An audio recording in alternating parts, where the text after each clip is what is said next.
Hey Lucy, welcome back. So glad you're here today. Thanks, Jane. It's great to be back.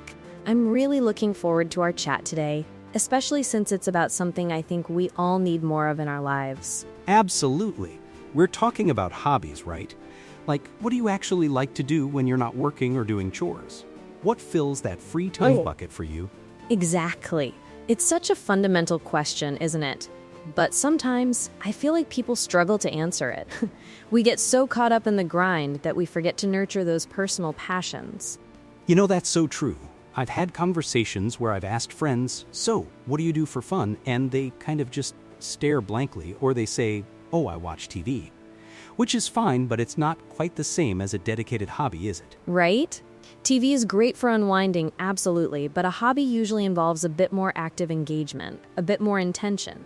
It's something you choose to do, often to develop a skill or just purely for enjoyment. Yeah, like for me, one of my big hobbies is gardening. I absolutely love it.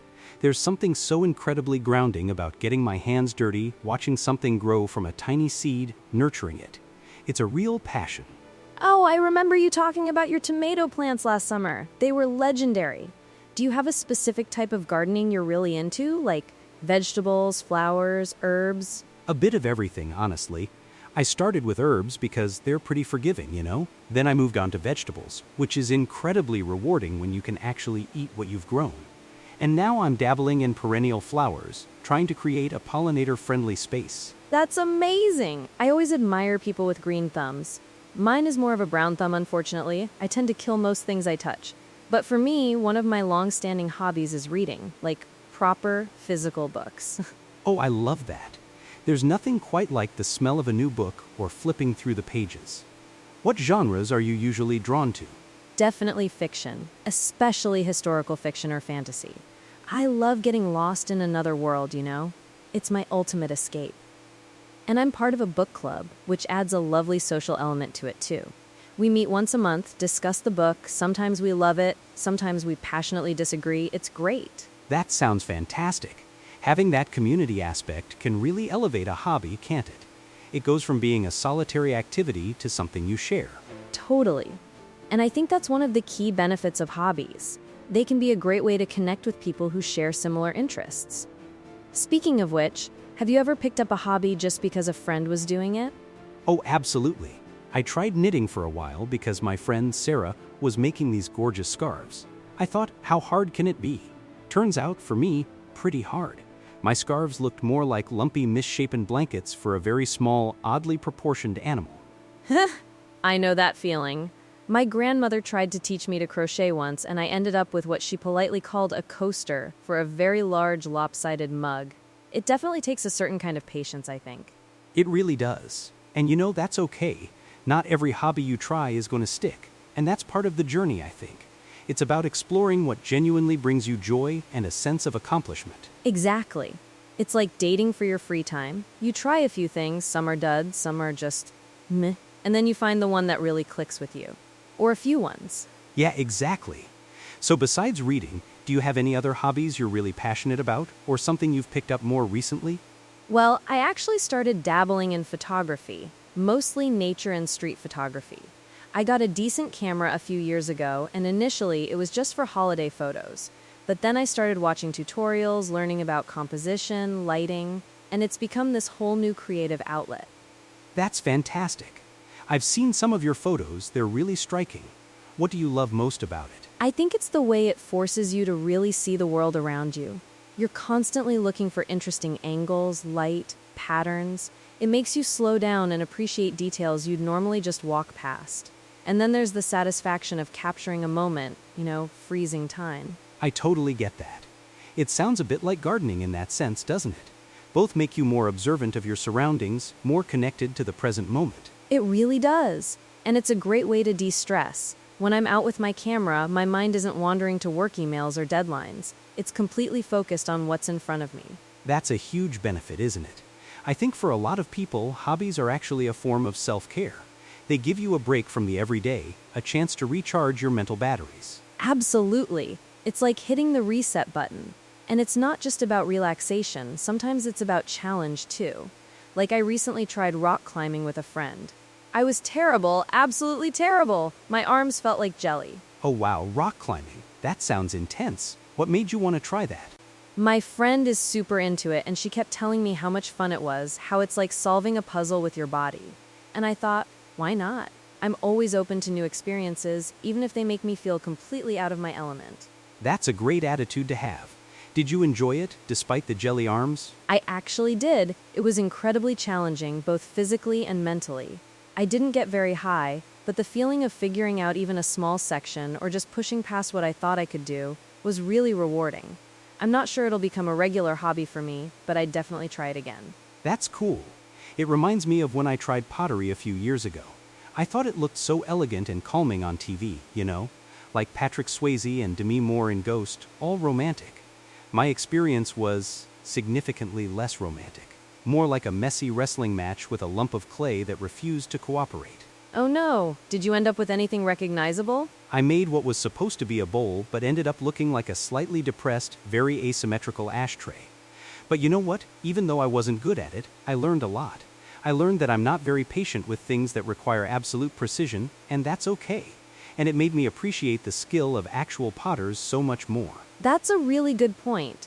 Hobbies don't always have to be about becoming an expert. Sometimes it's just about the experience, the learning, and maybe even discovering what you don't want to do again. Exactly.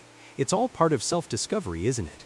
Like, I've always wanted to try learning a musical instrument, but I've never committed. I always tell myself I don't have the time. Ah, the time excuse, that's a classic, and totally valid sometimes. But I think a lot of people face that. How do you carve out time for your gardening, for example, especially with a busy schedule? Honestly, I treat it like an appointment. I'll block out an hour on a Saturday morning, or even just 20 minutes after work if I'm feeling stressed. Even a little bit helps. It's not about doing a huge project every time, but just consistent engagement. That's a smart strategy. I try to do the same with my reading. If I wait until I have a big chunk of free time, it might never happen. But if I read for 15 minutes before bed or on my commute, those minutes really add up. Definitely. It's all about integrating it into your routine, even in small ways. And the benefits are just so worth it, right? Beyond just relaxation, hobbies can teach you new skills, improve cognitive function, and even boost your mood. Oh, for sure. I mean, with photography, I've learned a ton about editing software, which is a transferable skill. And with reading, my vocabulary has definitely expanded, which is great for work presentations, oddly enough. That's an excellent point about transferable skills. Gardening has taught me a lot about patience and problem solving, like when pests attack or a plant isn't thriving. You have to investigate, try different solutions. It's a living science experiment. Huh, a very delicious science experiment in your case with those tomatoes. What about less common hobbies, Jane? Have you ever heard of anyone doing something really unique or quirky? Oh, absolutely. My cousin, for example, is really into urban exploration. You know, going into abandoned buildings and photographing them. It sounds a bit spooky to me, but he says it's fascinating to see places frozen in time. Wow, that is unique, and probably a bit dangerous, I imagine, but I can see the appeal of the history and the visual aspect. I once met someone who was really into competitive cheese rolling, like actually chasing a wheel of cheese down a very steep hill. No way. That sounds like something out of a cartoon. Was it in England? It was a proper British tradition. He had the scars to prove his dedication. He didn't win, but he said the camaraderie and the adrenaline rush were incredible. It made me realize that hobbies truly come in all shapes and sizes. That's wild. It really does show how diverse human interests are. And it also highlights that hobbies don't have to be expensive or require a ton of gear. Some of the best ones are free or low cost, like hiking or journaling. Exactly. You don't need to invest a fortune. My photography started with just my phone camera, and I still use it sometimes. It's about finding what sparks joy and curiosity, not about the price tag. So true. And I think it's important to keep an open mind. Don't dismiss something just because it seems a bit unusual or because you think you won't be good at it. Absolutely.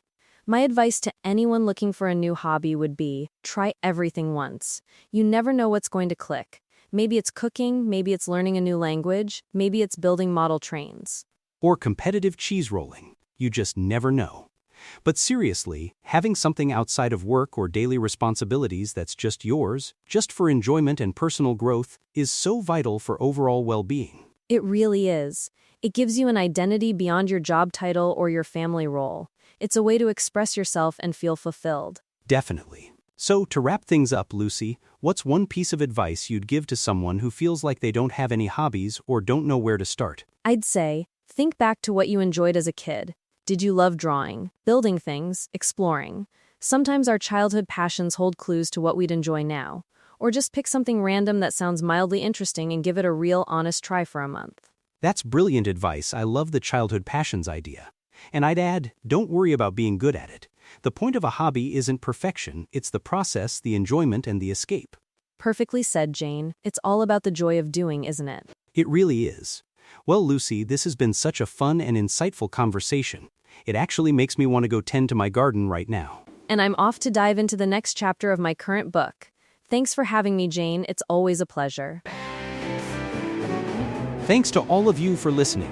We hope this conversation has inspired you to think about what you like to do and maybe even pick up a new hobby. Until next time, keep exploring and enjoying your free time.